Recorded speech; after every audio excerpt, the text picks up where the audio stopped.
I woke up on the kitchen floor, with the smell of gasoline still clinging to my clothes, and the sudden sickening truth that someone had tried to burn me alive in my own apartment. No warning, no mercy, just fire roaring through the walls like it had been waiting for me. And if an old woman I barely knew hadn't grabbed my wrist the night before and whispered, "Don't go home," you wouldn't be hearing this story right now. You'd be reading my name in the obituary column of the Seattle Times. My name is Frank Ellison, 50 years old, too tired for drama, too stubborn to die quietly. And if you're watching this, well then, you're part of the strange twisting path my life took after that fire, after the lies, the betrayals, and the kind of revenge an old man like me never thought he'd live long enough to see. If this story finds you, hit like, subscribe, and tell me in the comments where you are listening from and how you first heard about the man they tried to erase. I want to know how so far the truth has traveled. Because trust me, this isn't just a story. It's the wound I still carry and the fire I walked out of. I woke up at 3:11 a.m. with a burning ache pressing against my chest, sharp, unfamiliar, almost like someone had set a stone right on top of my ribs. For a second, I couldn't tell if it was fear, age, or something darker clawing its way up my sternum. Then I heard it, distant sirens rolling across the water near Ballard Locks, bouncing between the damp Seattle buildings, like a warning meant just for me. Nights are quiet. Where I live, well, lived in that old brick apartment building on 54th Street. After the divorce, it was the only place I could afford that didn't smell like mold or broken promises, a small one-bedroom, creaky floors, radiators that hissed like angry cats. But it was mine. A place where a 60-year-old man could disappear without anyone asking if he was lonely. By day, I worked as the accountant for Harbor North Logistics, a 7-person operation tucked in a tired commercial strip near Salmon Bay. I got the job because of Gloria Ruiz, my neighbor, 58, a night shift nurse with a heart bigger than her apartment.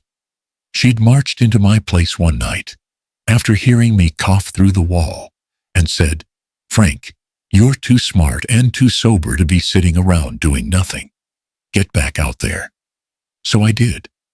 And it wasn't glamorous, but it was steady. Numbers don't lie to you. People do. Every morning before heading to the office, I stopped at the same bus stop on 15th Avenue, and every morning I saw Loretta Mae Price, thin as driftwood, wrapped in layers of mismatched sweaters, 82 years old, and carrying the weight of all those years in her eyes. She never shouted or begged. She'd just sit quietly, with her tin cup, nodding at passers-by, as if granting gentle approval for whatever life choices they were making. I slipped her a few dollars most days, sometimes a Starbucks gift card when I had one. Not because I'm some saint, just because aging on the street is a cruelty this world shouldn't allow. But that Monday morning, everything shifted. I was reaching for my wallet, ready to drop a couple of bills into her cup, when her hand shot out faster than I expected from someone her age and clamped around my wrist. Her grip was dry but strong, and it froze me in place. When she looked up at me, her cloudy eyes weren't soft the way they usually were. They were sharp, urgent, almost terrified. "Don't go home tonight," she whispered. "No matter what. Don't you dare go home." I tried to laugh it off, an awkward, shaky chuckle, but her fingers only tightened. I felt the bones in her hand tremble, not from the cold, but from something she didn't want to say out loud. "Seriously, Miss Price?" I asked. "What's going on?" She let go, just opened her hand and looked away, like the conversation was over, as if she hadn't just thrown a grenade at my entire day. I walked to work with her warning pounding in my head, like a second heartbeat. I tried brushing it off as a strange moment, maybe a bad dream she'd had. But then the day took an even stranger turn. Around 10 a.m., Wayne Cutter, our newly hired head of security, approached my desk. Wayne was mid-40s, built like a fridge, and carried himself like a man who expected everyone to be intimidated. We'd barely spoken 2 full sentences to each other before that day, so when he leaned against my doorway and asked, "So hey Frank, where do you live?" I felt something cold slide down the back of my neck. "Why?" I asked. He shrugged. "Just making conversation." But I didn't believe that, not with the way he studied me, as if memorizing an answer he already expected. Later that afternoon, Nolan Creed, our director, thin, restless fingers' eyes, always darting like a man checking for shadows, came into my office with a folder of March invoices. "Frank, I need you to recheck these," he said, dropping the stack onto my desk. 3 inspection forms are missing signatures. I frowned. I'm meticulous with signatures. Always have been. They weren't missing when I processed them, I told him. I checked. "Then check again," he murmured, rubbing his temples. "Please." Something about his voice, tight, strained, made my stomach twist. By the time work ended, Miss Loretta's warning felt less like superstition and more like instruction. I stood outside the building for a long minute, watching the drizzle turn into a fine silver mist. I thought of my apartment, my clothes, my books, my quiet routine, my bed. Then I turned away. Maybe I'm foolish. Maybe I'm old enough to trust instincts when they scream. Maybe something in Loretta's voice reached into me deeper than I wanted to admit. I booked a bed at a cheap hostel near Pike Place, the kind with creaking bunks and humming soda machines. At least it was warm. At least it wasn't home. I lay there fully clothed, listening to strangers breathe in the dark, thinking about Wayne's odd question, Nolan's shaken voice, the missing signatures, and the way Loretta's eyes had seen someone coming. Then at 3:30 a.m., my phone vibrated in my pocket, like it was trying to jump out. I answered, half asleep. "Yeah." Gloria's voice burst through so loud I sat upright. "Frank, your building is on fire." For one long, hollow second, I couldn't breathe at all. I don't remember the ride back to Ballard, only the way the cold air slapped my face when I jumped out of the car, and how my legs kept moving even though my mind felt frozen stiff. The sky over the locks was still pitch dark, but the glow from my building made it look like some sick early sunrise. The entire 4th floor, my floor, was burning. Flames poured from the windows like they were trying to escape. The smell of gasoline hit me before the heat did, thick and metallic, wrapping around my throat like a rope. I stopped dead in the middle of the street. My apartment, my quiet refuge after the divorce, the place where I learned how to sleep alone again, was nothing but a roaring furnace. A police officer lifted a hand, blocking me from going any closer. "Sir, the area's restricted." "Do you live here?" I could barely get the words out. "Frank Ellison. Unit 4B, he glanced at his list. "You weren't inside." "No," I whispered. "I stayed somewhere else tonight." "Lucky," he muttered, eyes softening. "Anybody you know have access to your place? Anyone holding a grudge?" I shook my head, too fast, too hard. "No idea." I wasn't home, that's all I know." I didn't tell him about the warning. Didn't tell him about Loretta's grip or the panic in her voice. Didn't tell him how I'd felt watched all day at work. Because saying it out loud felt like stepping into quicksand, and I wasn't sure I'd be able to climb back out. When dawn finally cracked open over Seattle, the smoke thinned into a gray veil above the ruins of my life. And through that haze, I kept hearing Loretta's voice, "Don't go home." No matter what. I left the fire trucks behind and walked almost in a trance toward the bus stop on 15th Avenue, the same spot where she always sat. And sure enough, there she was, perched on her folded piece of cardboard, wrapped in those tired layers of sweaters that never seemed warm enough. She saw me coming and didn't look surprised. Not even a little. Instead, she dug a trembling hand into the deep pocket of her frayed cardigan and pulled out a scratched-up flip phone, one of those ancient ones with a cracked screen and duct tape on the hinge. "Here," she whispered, pressing it into my palm. "Look." The screen flickered, then lit up with a grainy night photograph. Even with the poor quality, the image hit me like a punch. Two men, late at night, one carrying a red gasoline can, heading down into the basement of my building. My heart hammered harder as I flicked to the next photo, and the next, until one froze me completely. Because in that shot, one man had turned toward the streetlight. His face was clear, undeniable. Wayne Cutter, the new head of security at my company. I stared so long my vision blurred.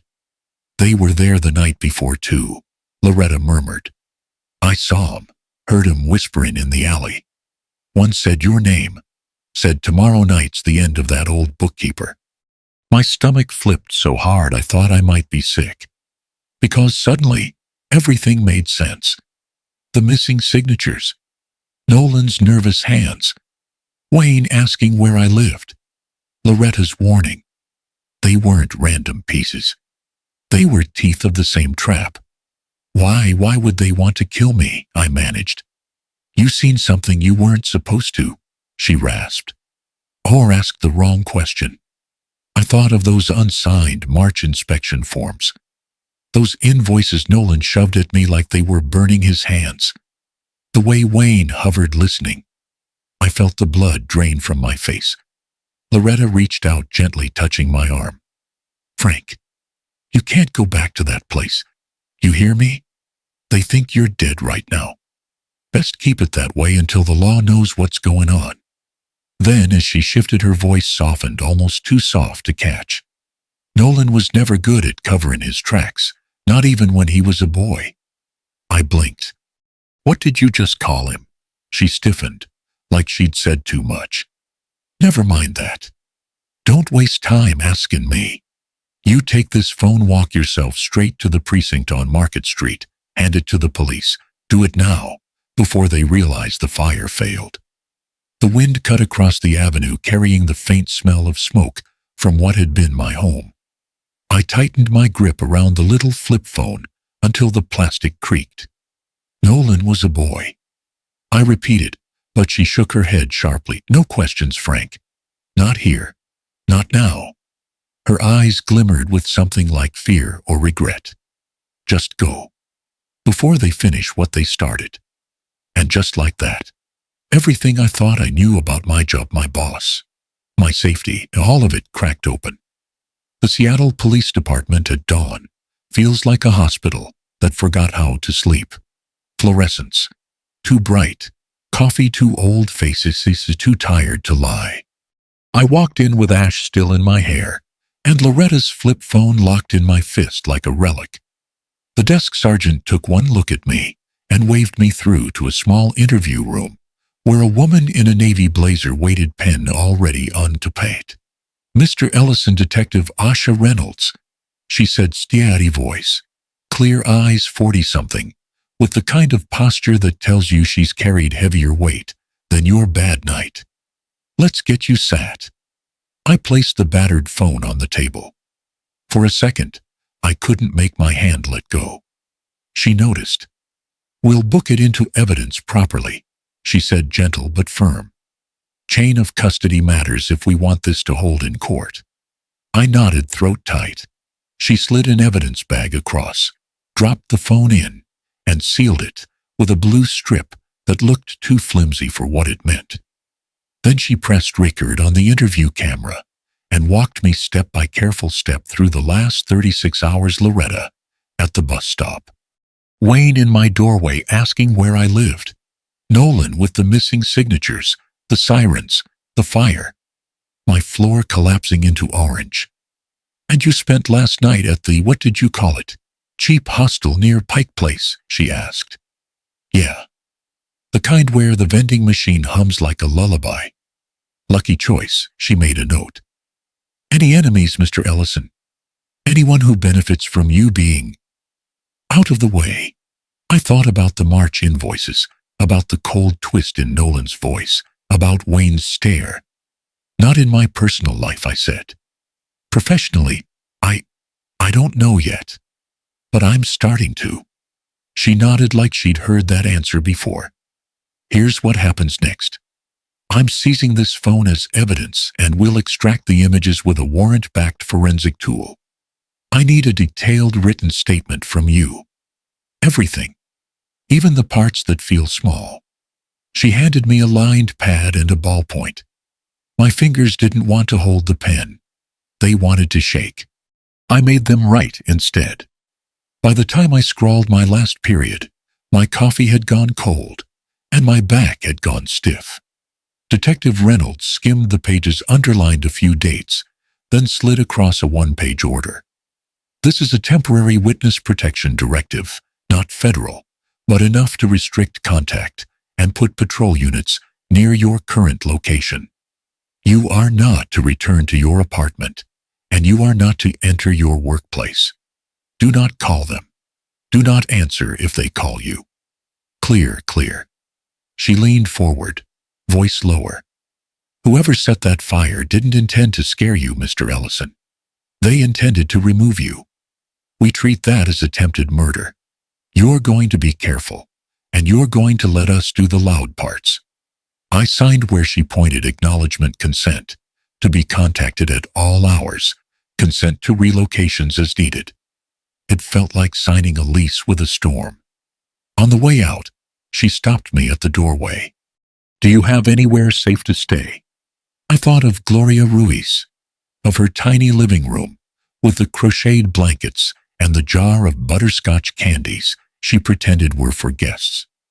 I've got a neighbor, I said. She looks after half the hallway without asking. Give me the address, Reynolds said.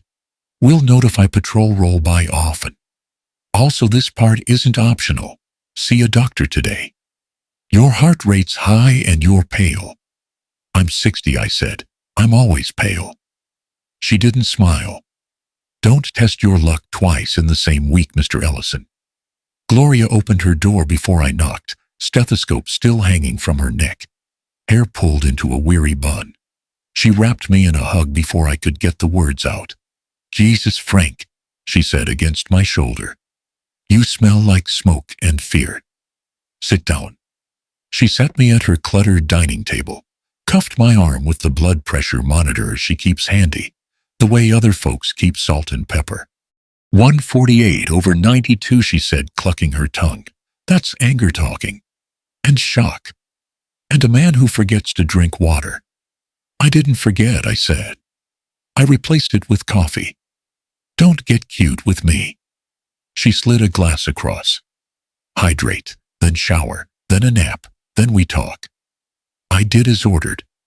When you survive a thing you weren't supposed to, simple instructions, feel like a whoop thrown down a well. By dusk I was camped on her couch, under a blue throw, the TV murmuring about a backup on iPhone 5, while rain tapped Morse code against the window. Gloria moved around her kitchen, like a one-woman emergency room tea toast, a bottle of my lisinopril. She somehow remembered better than I did. Take your meds, she said, eyebrows high. Yes, ma'am. You think I'm kidding, she warned. I've kept men twice your size alive long enough to apologize to someone they wronged. Don't make me add you to the list. The apartment smelled like garlic and soap and mahi. It made the day tilt back toward ordinary, until the ordinary tilted away again. I pulled my old laptop from my charred backpack, the only thing that had been out of the apartment, because I'd taken it to work, and signed into my personal email. I don't know what I was expecting. Maybe nothing. Maybe everything. In a folder I barely remember making March recons, I found a spreadsheet I'd sent myself 2 weeks earlier, month-end summary, March. I opened it. The cells stared back unbothered. Halfway down, buried in a cluster of vendor lines, sat one I'd flagged yellow, but never explored advisory retainer. Rain Chain Consulting, LLC. 94,500. I clicked the cell. A comment bubble popped. Invoice 3319. Routed via Blue Cedar, Northlight prior to ACCH. My stomach tightened. It read less like accounting and more like laundering disguised as routing. I followed the trail across tabs, vendor addresses that didn't match Secretary of State listings portfolio. Boxes cross-referenced to mail drops and payment timing that landed just before payroll crunches, covering shortfalls that shouldn't exist in a 7-person outfit refit. I sat back, blood drumming in my ears. Rain Chain, Blue Cedar, Northlight. Names that sounded like the forest and moved like smoke. I dialed Detective Reynolds. She picked up on the second ring. Reynolds. It's Frank. I said, breath shorter than I meant it to be. I found something in my personal email. March report. There's a $94,500 retainer to a vendor called Rain Chain Consulting. The payment hopscotches through 2 other vendors before hitting the account. Looks like they built a tunnel out of my ledger. Do not touch the file, she said already, typing voice switching to the register professionals use when the thing they hoped for finally shows up. Forward a copy to the address I'm about to text. I'm looping in. Financial Crimes Unit. They'll want to lock down metadata. Are you willing to sign consent for us to image your work device and pull server logs where you had access? Yes, I said. Whatever gets this in daylight. My phone pinged. I forwarded the file. A minute later, another ping, this time with a secure link and a consent form. I read it, signed with a finger that didn't feel like mine, then called back. Done. Good, Reynolds said. Prelim read. Is this? We're likely looking at money laundering and tax evasion, maybe wire fraud depending on interstate routing. If those images on the flip phone hold up, your fire scene becomes part of an obstruction narrative. That's not just dirty accounting. That's prison time. I looked at Gloria, who was leaning against the kitchen doorway like a guardian with a wooden spoon. She mouthed, breathe. Detective, I said, they asked me today to recheck signatures that went missing from March inspection forms. I never misfile signatures. If they swapped the originals, then they needed me to bless the new versions. When I didn't, they moved to Plan B. She finished for me. Understood.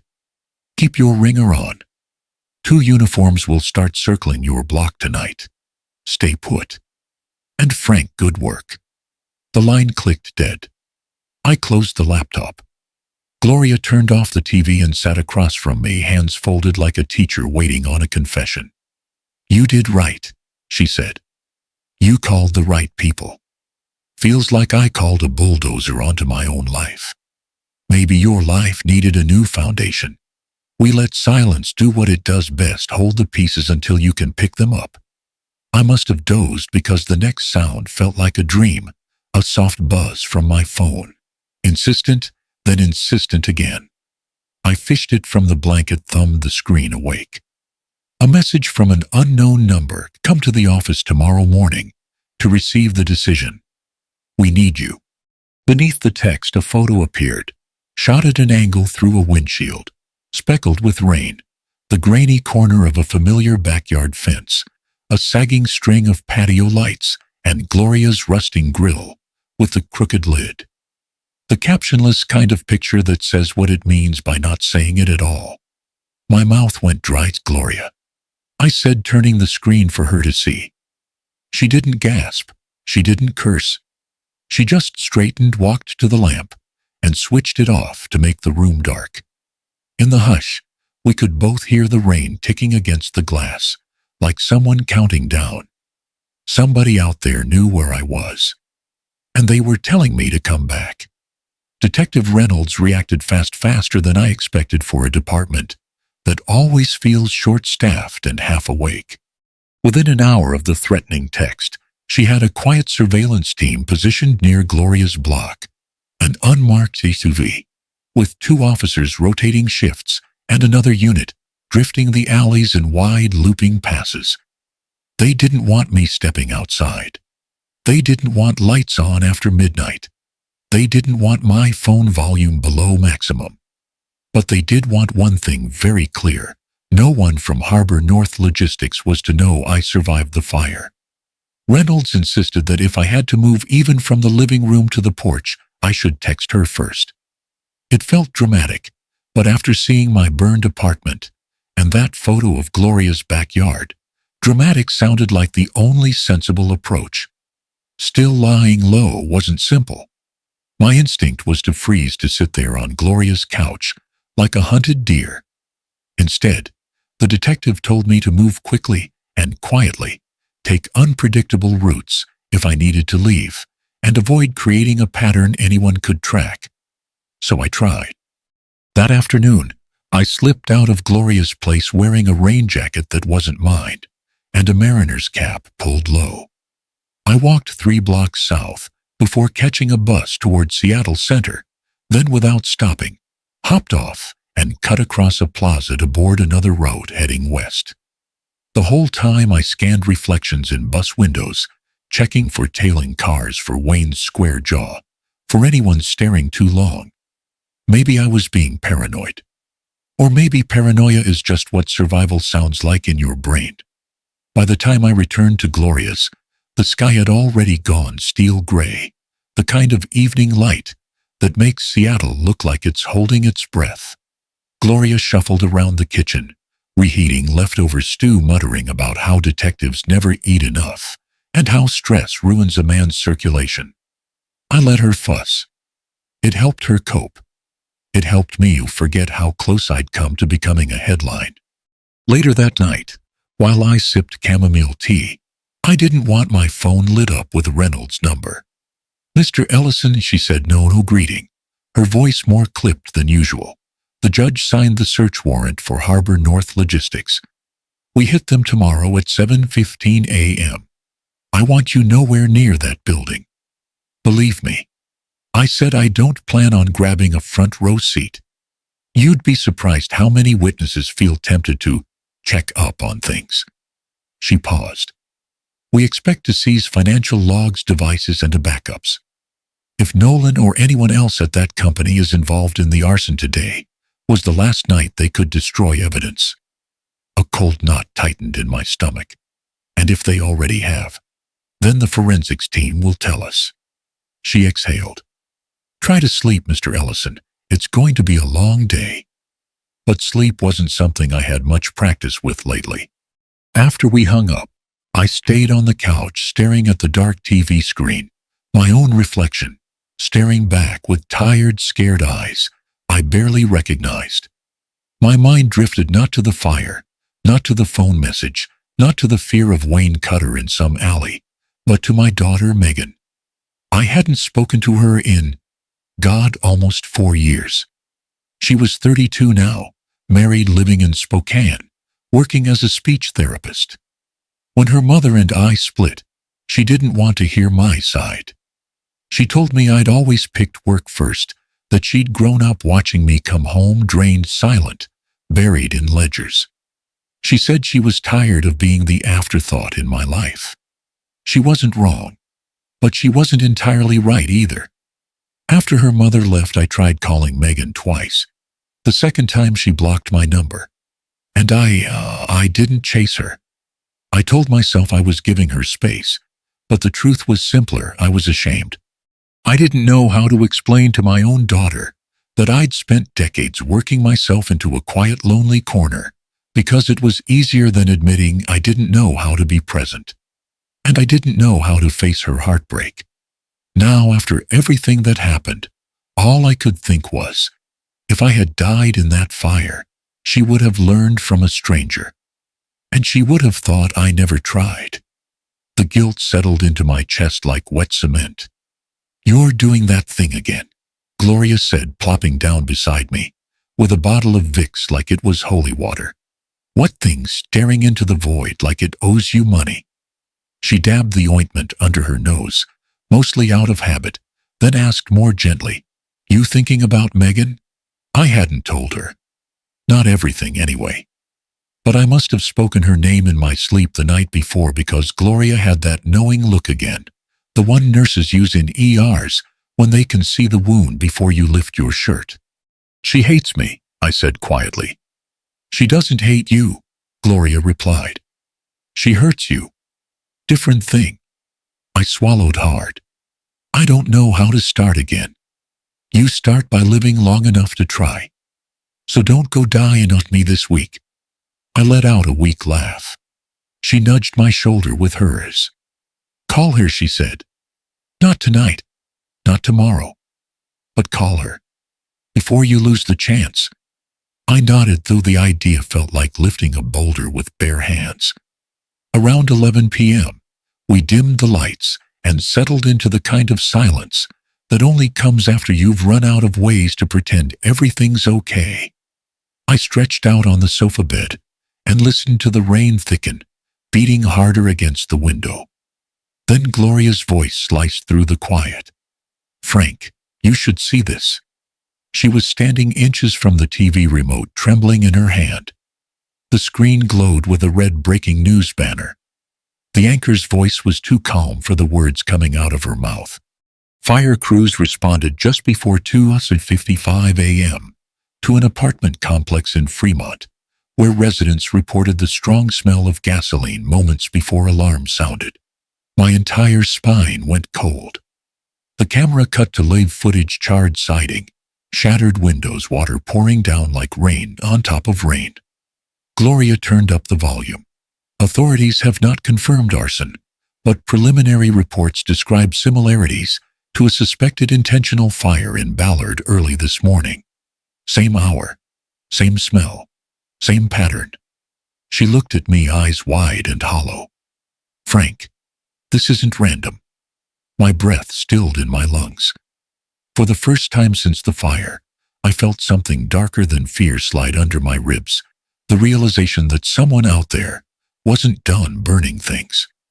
By the time the sky over Seattle turned that faint, bruised lavender of early morning, I was already sitting in the back seat of an unmarked CC Speedy SUV, parked half a block from Harbor North Logistics.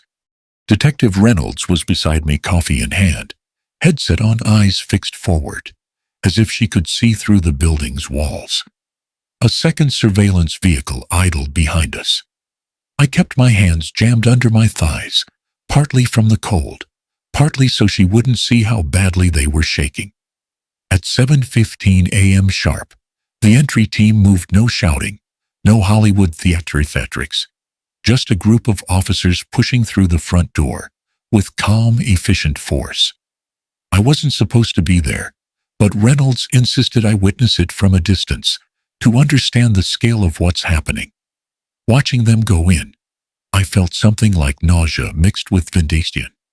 There in the sergeant on comms murmured, Nolan Creed and remaining staff accounted for. No sign of Cutter. Of course, Wayne wasn't there. Men like him don't wait around when the ground starts cracking. Through the SUV window, I saw Nolan being escorted from his office, shirt tucked too neatly, expression too composed for someone whose company was being torn apart. He looked irritated, not scared. Like this was an inconvenience, not a reckoning. That's a man who thinks he can talk his way out of anything, Reynolds muttered. Inside the building, officers moved with the choreography of people who'd done this too many times. They bagged hard drives, photographed file cabinets, mirrored the accounting server onto a portable forensic station. I watched two techs carry out Nolan's desktop tower, a sleek black unit, far nicer than the aging machines the rest of us used. Clone the entire drive, Reynolds instructed through her mic. Search terms: Rain Chain Blue, Cedar Northlight, anything tagged consulting or advisory services. Also check internal memos for document revisions or overwritten drafts. She turned to me. This is where your memory about those March invoices earns its paycheck. My mouth felt dry. I just did my job. I didn't think it would matter this much. It matters now. A moment later, a tech's voice crackled through our channel. Detective, you'll want to see this. We've recovered an email chain with a domain linked to RC LLC attached invoices labeled Consulting Supply Chain Optimization. They're nonsense. Also found an internal note. Replace signed version with pre-signature draft prior to upload. My whole body went cold. That matches your report, Reynolds said, tightening her grip on the headset microphone. She glanced at me, eyebrows raised just slightly, as if acknowledging that this was the moment. Speculation became fact. Another officer chimed in. Detective, we've got something from the junior accountant, Kara Kim. She's willing to give a statement. Says Cutter pressured her to delete ledger logs 2 weeks ago. Reynolds nodded slowly. Bring her to interview too. Gently. She's cooperating. I pressed my forehead to the cool SUV window. Kara, quiet, soft-spoken, always eating yogurt at her desk, looked terrified as the 2 officers guided her toward their car. I'd never imagined she was caught in the undertow too. Meanwhile, Nolan stood with his arms folded, jaw twitching, refusing to make eye contact with anyone. He didn't ask about Wayne. Didn't ask what they were searching for. Just stared at the officers entering and exiting his building. Eyes calculating like someone running ledger columns in his head. He's too calm, I murmured. Because he thinks Cutter will take the fall, Reynolds said. And Cutter thinks the fire was supposed to take you. I felt a punch in my gut, because she wasn't wrong, and because I very nearly had. The rest of the morning blurred into interviews, digital imaging, and discoveries that darkened the room each time they came in. By noon, the Financial Crimes Unit had enough threads to start weaving a picture: false vendors, laundered revenue tax, evasion, falsified internal approvals. The kind of scheme small companies use when they think no one is watching. By 3, Kara had finished her statement, tearful, ashamed, but detailed. She said she'd done what Wayne told her to do because she thought Nolan had approved it. She'd been scared ever since. By 5, Reynolds returned to the SUV, rain dripping off her coat, expression carved in stone. We're taking Nolan in, she said. Obstruction, tampering with financial evidence, conspiracy. We don't have murder charges yet, but once we locate Cutter, that'll shift. And Wayne? I asked. APB's out statewide, and we're coordinating with Oregon and Idaho. Someone like him doesn't have many places to disappear to. I nodded, though none of that soothed the knot tightening in my spine. Even when justice is moving, fear has a way of staying put. Reynolds packed up her laptop and told me to head straight back to Gloria's. No stops. No talking to anyone. A patrol car would shadow me most of the way. I followed her instructions, head down, shoulders, tight, lungs aching like I'd been underwater for too long. By the time I walked through Gloria's door, my nerves were singing like exposed wires. She shoved a mug of hot peppermint tea into my hands before I could say a word. You look like you've been run over twice, she said. I feel like it. She fussed over me, adjusting pillows, turning on the lamp, making sure I'd eaten.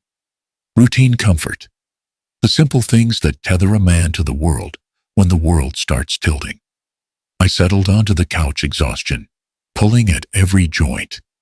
I told myself I'd close my eyes, just for a minute, just long enough to let my heartbeat slow. My phone buzzed. I frowned, assuming it was Asha updating me. But the number was another unknown, different from the one that saved the photo. I hesitated, then answered. The voice on the other end was low, barely above a whisper. Rough, male, and too close to his phone. The old woman, he said. A pause. Then softer, almost mocking. She's not who you think she is. Before I could speak, the line filled with background noise, the blare of a distant ferry horn, and the hammering of rain on a metal roof, then clicked dead. I sat upright, heart thundering. Loretta. Someone was warning me, or threatening me about her. Either way, the message was clear. The fire was only the beginning. The rain in Seattle has a way of softening everything: streetlights, voices, even the sharp corners of memory. But that morning it only sharpened mine. I found Loretta exactly where. The caller's background noises hinted she might be under the dripping awning near Fisherman's Terminal, the one overlooking the silent fleet of moored boats, rocking like they were muttering secrets to each other. She sat hunched beneath her threadbare coat, her tin cup on her lap, rain pooling around her shoes. When she lifted her head, I saw a flicker of relief cross her face. "Frank, you made it," she whispered. I sat beside her shoulders, pressed lightly against hers, though the damp cold seeped into my bones faster than I expected. "I got a call last night," I said quietly. "Someone who knew where I was. Someone who said, 'You're not who I think you are.'" Her jaw tightened, not in offense, but in something like resignation.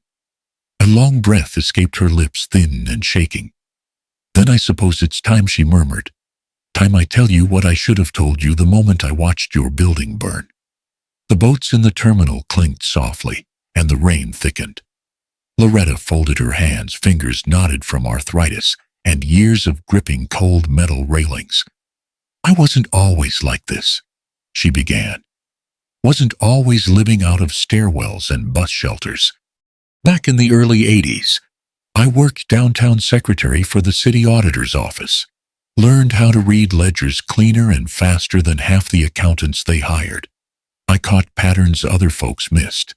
Fraud, sloppiness, padded contracts, saw all of it. Had a knack for numbers long before numbers had any kindness for me." She paused, pulling her coat tighter around her neck. "My husband, Charles. He didn't like that I was good at something," she said quietly. "Didn't like my paycheck. Didn't like my confidence. Didn't like much of anything except a bottle." Her voice thinned. "Hit me more times than I can count. I stayed too long. Thought I had to for the sake of my boy." I felt her words land with the familiar weight of someone who's had their pride chipped away, one bruise at a time. "My son Thomas was so bright. You'd have loved him as a kid. Curious, restless, sweet. But when he hit 16, that sweetness, it dulled." She scratched nervously at the sleeve of her coat. "Started running with fleece older than him. Gambling, fights, skipping school. And the money I'd find cash missing from my purse checks altered. I confronted him once. He punched a hole in the wall and told me I was nothing." The rain hit the awning harder, like applause for the cruelty of it. She looked down at her shoes. "I tried. God knows I tried." My chest pulled tight. "Loretta, you don't have to tell me everything right now." "No," she said sharply. "You need to hear it, because the pieces won't make sense unless you understand what he by." She swallowed, throat working against emotion, like she'd grown rusty at feeling it. "Thomas changed his name when he turned 21, she said. Wanted a fresh start. Wanted creditors off his back. Wanted employers to have no way of finding the wreckage he left behind." She lifted her eyes and met mine, and the pain there was older than the wrinkles framing them. "He changed it to Nolan. Nolan Creed." My breath stopped. The world seemed to tilt sideways under the hammering rain. The name hit me like a blow. Nolan, my boss. The man whose invoices led to the fire that almost killed me. "Your son is Nolan?" I asked, barely managing the words. She nodded slowly, each tilt of her head carved with shame. "I watched him slide," she said. "Gambling debts, a string of failed businesses, loans from the wrong people. He'd come to me once a year for cash, always promising to change. And then," her voice cracked, "he put my name on a loan application without telling me. Defaulted. The bank took my apartment. He stood there, watched me pack my things. Didn't lift a finger." She shook her head, tears lost in the rain. "That was the last day I saw him, 15 years ago. But I knew in my bones, he wasn't done hurting people." "So you followed him," I whispered. "I camped near the terminal," she said. "Close to the trucking lanes, the warehouses, the vendors.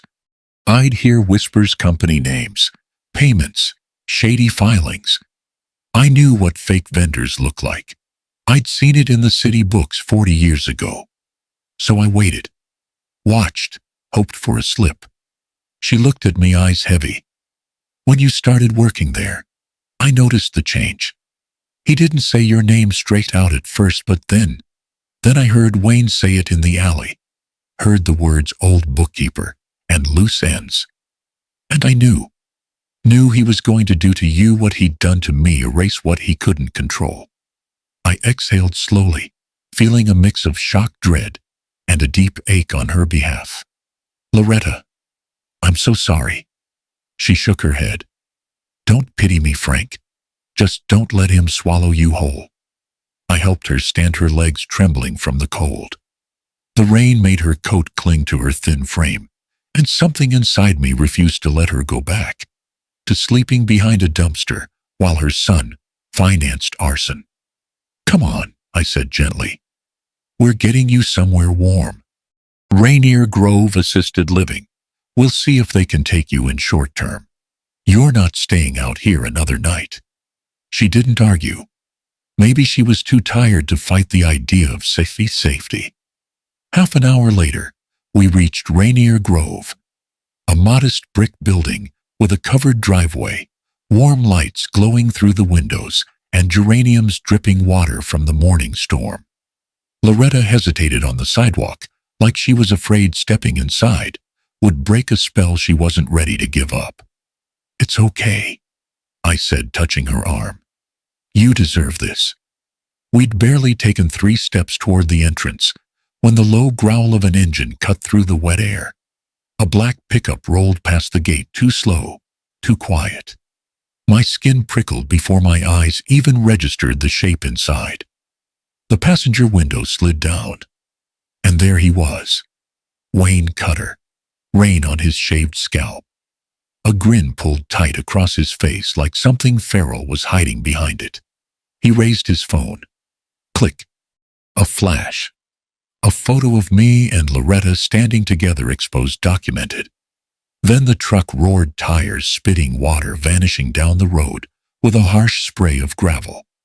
Loretta's fingers gripped my sleeve hard enough to hurt. Oh God, she whispered. Frank, he knows. The rain fell harder, mixing with the pounding in my chest.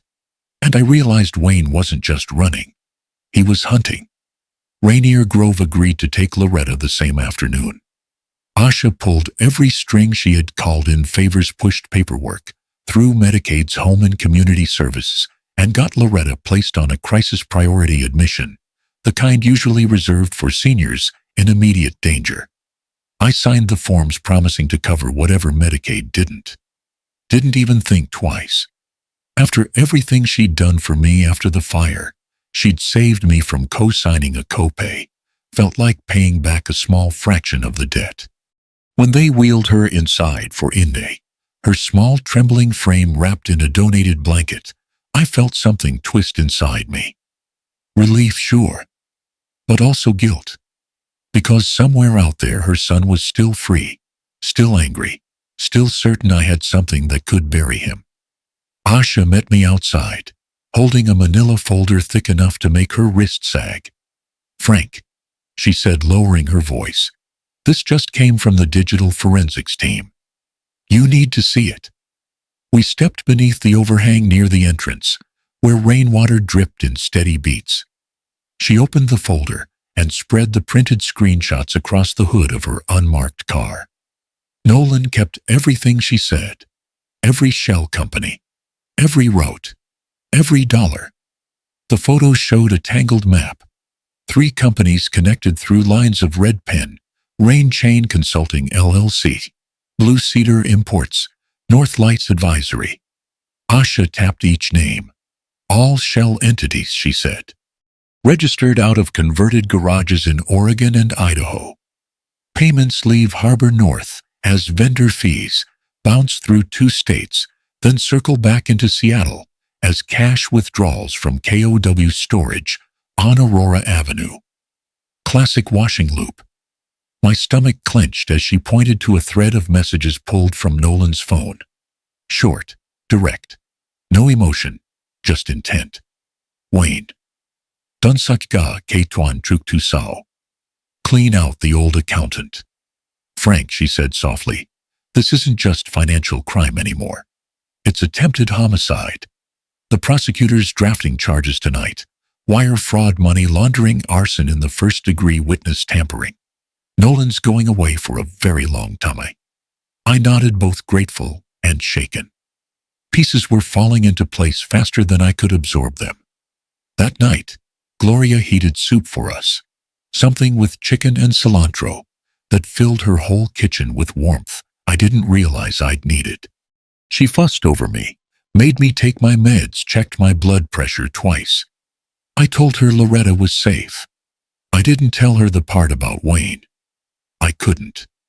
Not then. Around 11:30 p.m. After Gloria finally went to bed for her morning shift, I sat in the dark of her living room, scrolling through old emails, just trying to keep my hands busy. My mind kept circling the same questions. Why me? Why now? Why didn't I see it sooner? Then my phone vibrated. A new message. No name attached. Just a raw number. Wayne's number. 10 a.m. Magnolia Cargo Pier. Come alone. Bring the old woman's phone. No cops.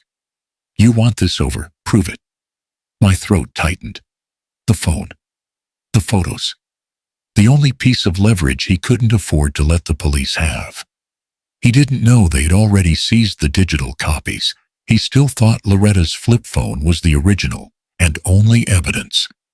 I sat there staring at the message, feeling the old familiar tremor of fear slide up my spine. I was 60. I wasn't built for confrontations in dark docks with men like Wayne Cutter, ex-con, violent streak, loyal only to cash and the man who paid him. Every part of me said, call Asha, call Gloria, lock the doors, stay inside. But something else rose up inside me, quiet but stubborn. A feeling I hadn't practiced in years. A man can only run so far from the fight that's chasing him. This whole mess started because I kept my head down too long.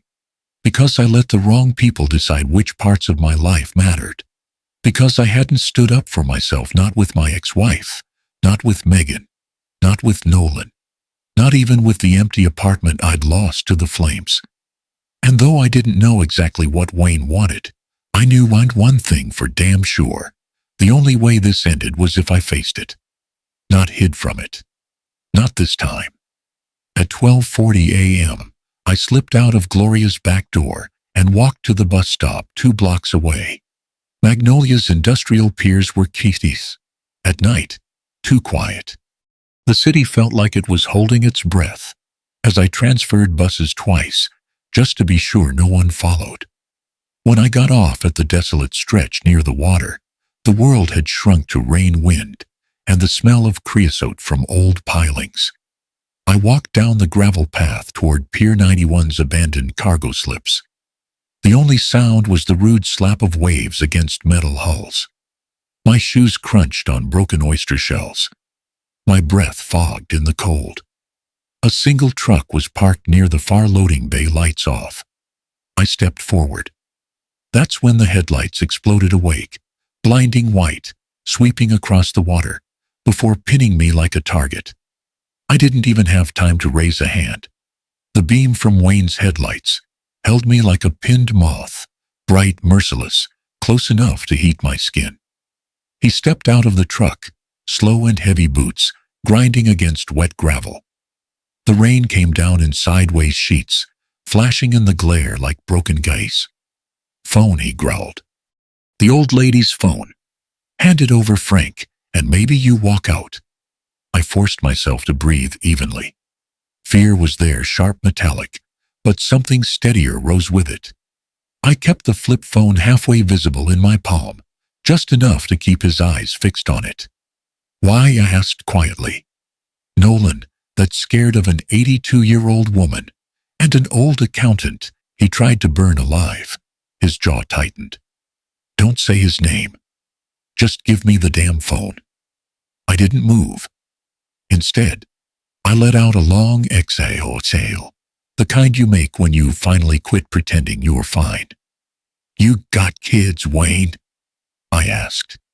He froze just a twitch, but I saw it. Shut up. My daughter hasn't spoken to me in 5 years, I said, voice low, steady. Wants nothing to do with me. Thinks I chose the job over her. Maybe she's right.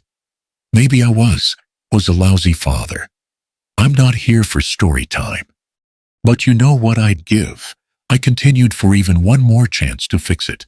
One more shot to be a part of her life. Just one. Wayne's grip loosened on the pistol. His breathing changed. I'd hit something. Hard. She's sick, isn't she?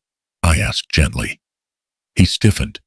Rain streaked down his face, but the way he blinked told me some of that wetness wasn't the weather. I heard what Nolan promised you, I whispered.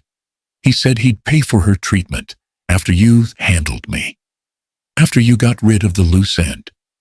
Wayne's eyes snapped up, shocked. He'd said enough for me to guess. And in that tiny break, one heartbeat, half a breath, his guard slipped. He lunged. I let him grab the phone.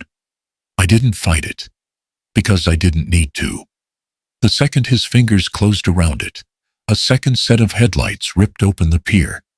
White, blistering. Close.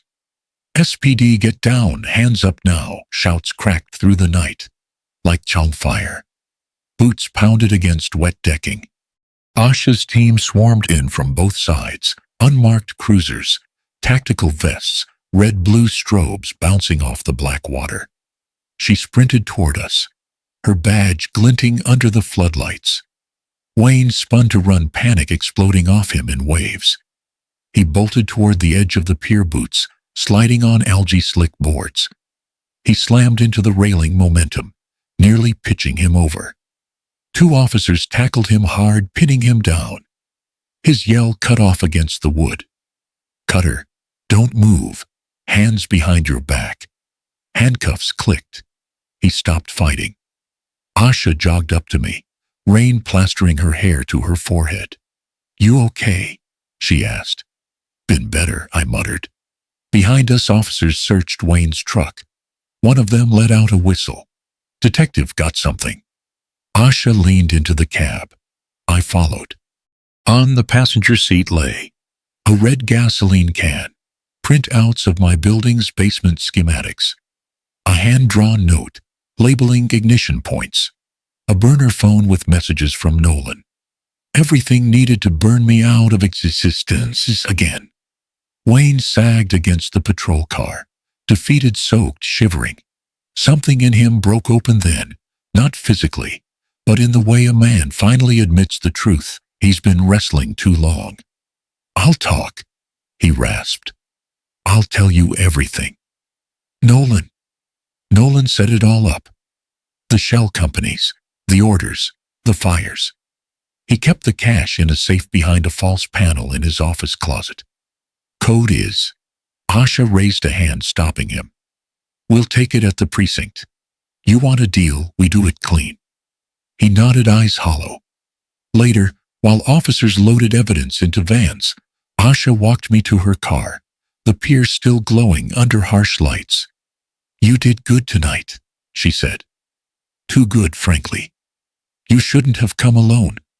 I didn't, I replied. I shared my live location with Gloria. She sent it to you. Asha smirked. Smart. Irritating, but smart.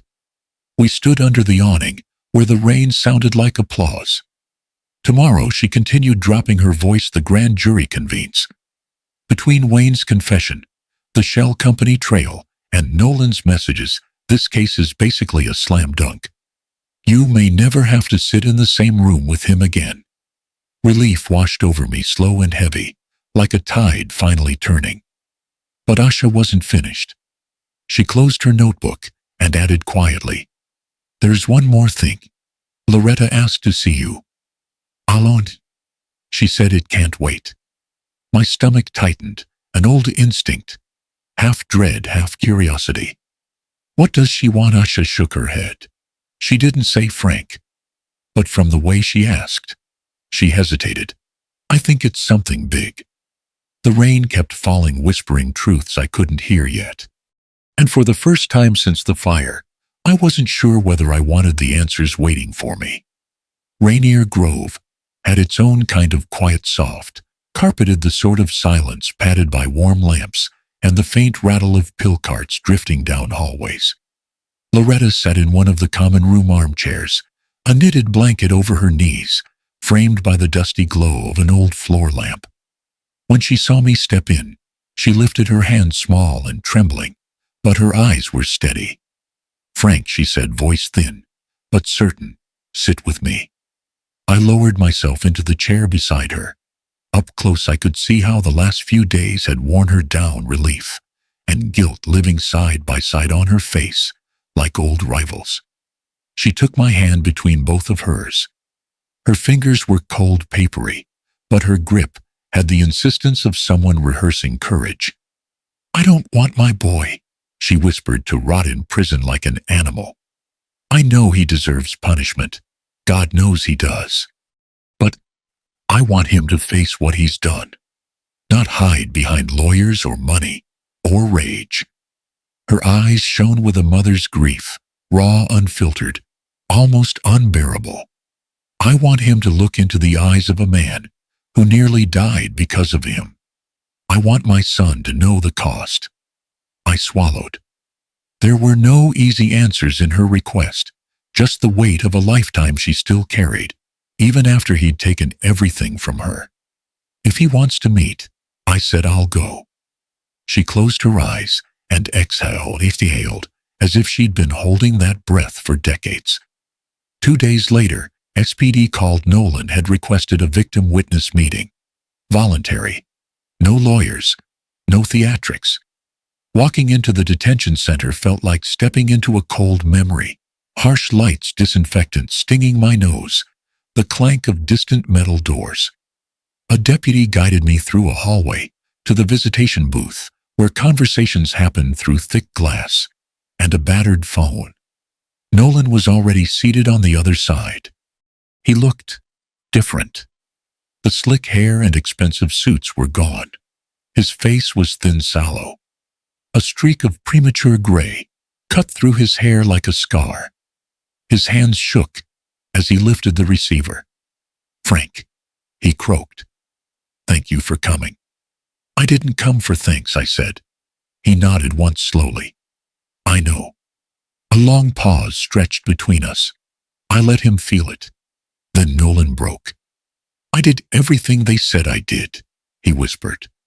"The shell companies, the cash, the fire. I knew what Wayne would do. I didn't stop him. I didn't stop any of it." His voice cracked, the sound scraping something rusted in him. "I was drowning, Frank. Drowning in debt, in bad bets, in threats from men who don't forgive late payments. I kept telling myself it was temporary, that I'd pay it all back someday. But I turned into something I don't recognize." He pressed the heel of his palm to his eye. "I'm sorry," he said. "Not because I got caught, but because you were just a man doing your job. A decent man. And I tried to erase you." I held the receiver tighter. "I'm not here to forgive you," I said quietly.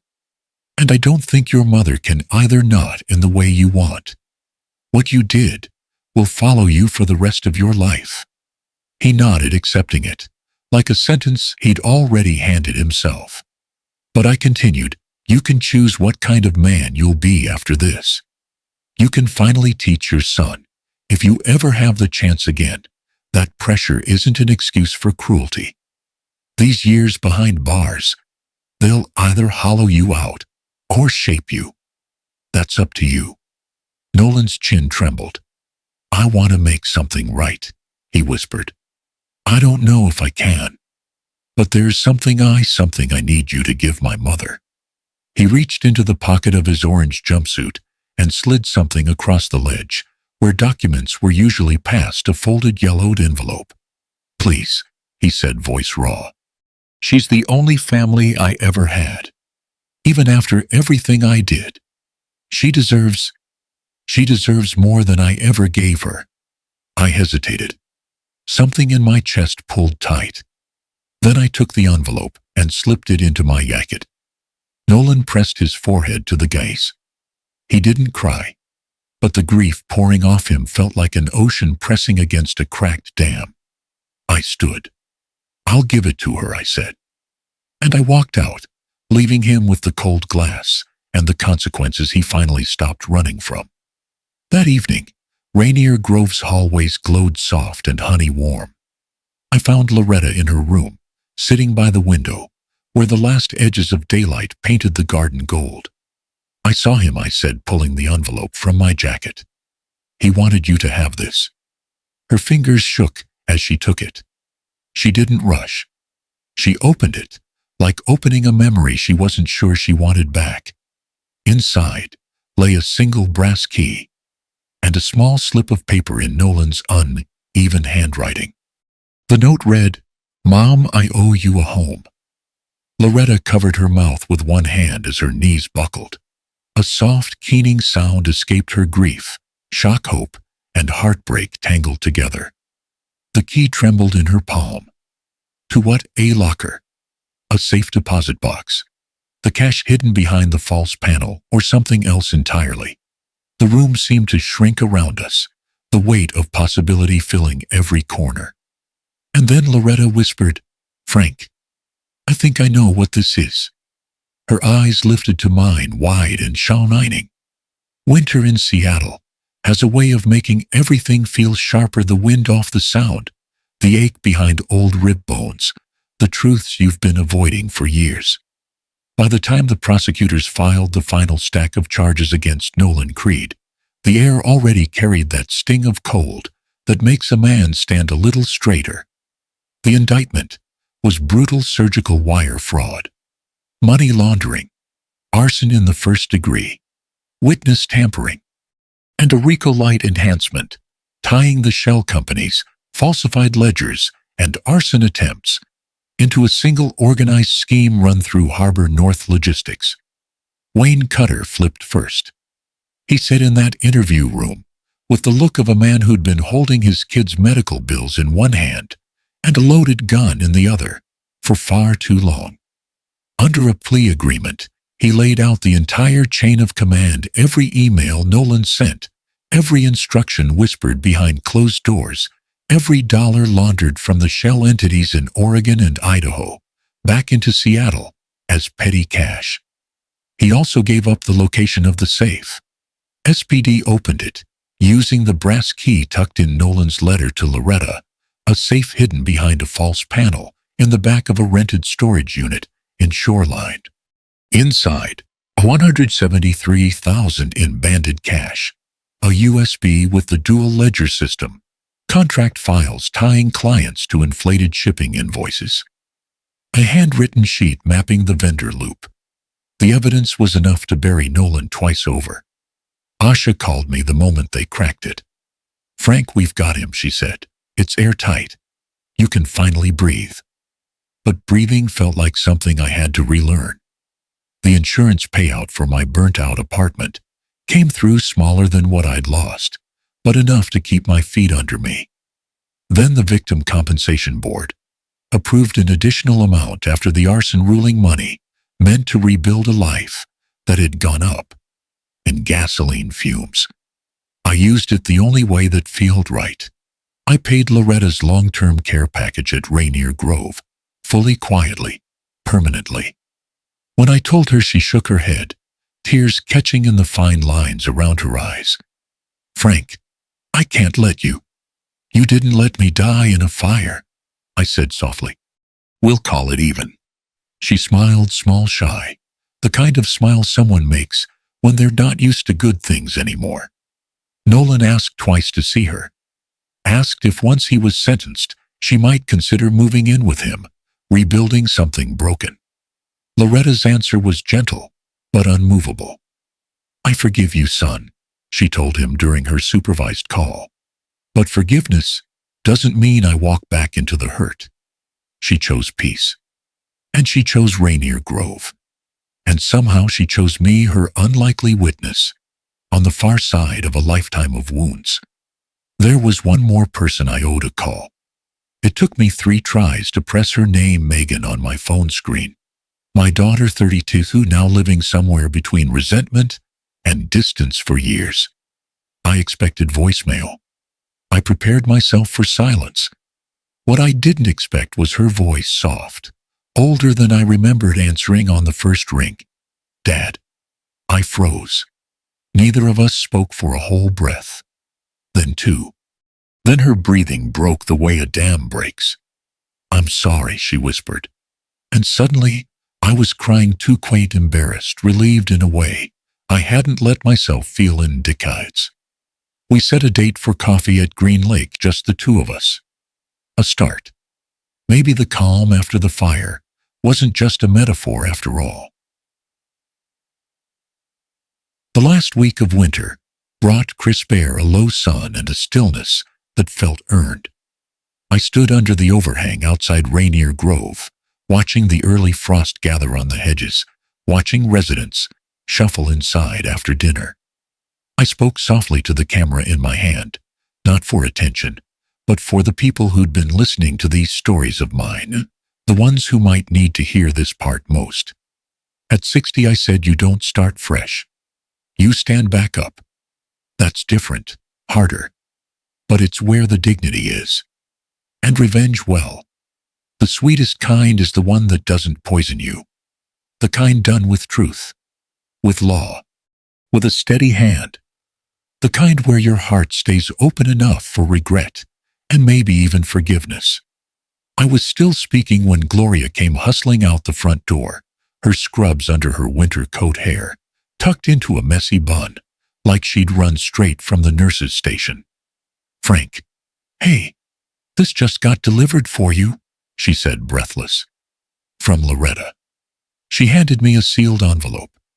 The handwriting on the front was shaky but unmistakably hers. I opened it carefully, expecting maybe a thank you note, a prayer card, something sentimental. What fell into my hand was a receipt, a notarized transfer of ownership to a small studio apartment off Finney Ridge, listed under Loretta Mae Price and Frank Ellison J. Taros, joint tenants, with right of survivorship. And below it, in her wavering script, you have a home and so do I. My breath caught in the cold night air. The frost glittered under the porch lights. And for the first time since the fire, since the lice and the ash and the fear, I felt something warm unfurl in my chest. A home, a promise, a future I hadn't dared imagine. You know, if you're still here listening, I want to leave you with this something I wish I'd learned sooner. Life doesn't fall apart all at once, but it also doesn't rebuild all at once either. Some nights, you're standing in the rain watching your whole world burn, and some mornings, you wake up realizing you're still here, still breathing, still capable of choosing who you're going to be next. I'm 60. I've made mistakes. I've lost people I love. But I've learned that dignity isn't about never falling. It's about getting back up with your heart still open. Revenge. The sweetest kind is simple, the truth coming to light, and you refusing to become the darkness that tried to swallow you. If my story reached you today, tell me in the comments where you're watching from. I'm curious. Maybe my voice traveled farther than the fire ever could. And hey, take care of yourself.